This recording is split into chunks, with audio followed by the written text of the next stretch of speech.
Hello there! Meron akong dalawang jade na makahoy na medyo kinalbo namin ngayon. Ito jade 1. Masyado siyang bushy. Kaya tinanggalan namin yung mga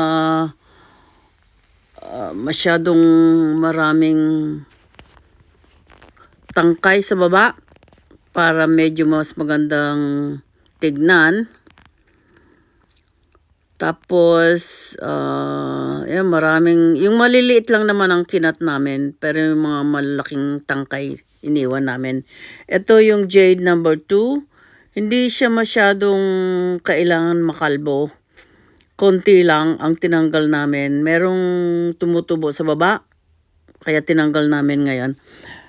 Tapos, ito na ngayon, ang itsura niya, di ba mas maganda na? This is jade 1 actually. Maganda na siya ngayon. Nakikita na ang tangkay niyang malusog.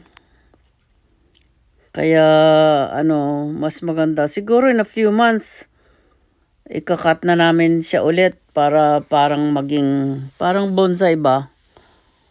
Kaya, this is jade number 1. Number 1 ito. Meron pa akong isa doon na makahoy din, pero hintay ko muna bago ko ikat.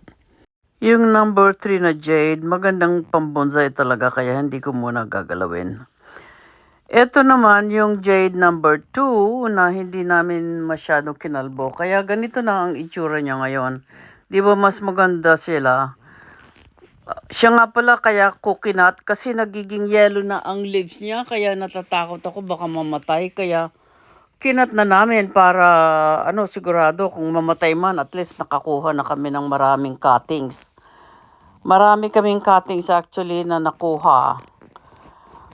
Hindi ko matandaan kung yellow dapat ang mga leaves nila pero nagiging yellow na.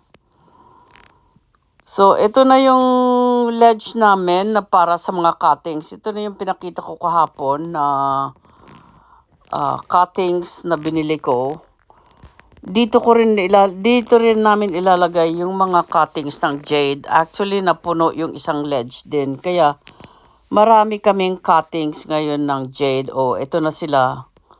Cuttings namin na ng jade. Tapos yung sa dulo naman, yung mga malalaking tangkay na walang leaves, itinanim na rin nila doon.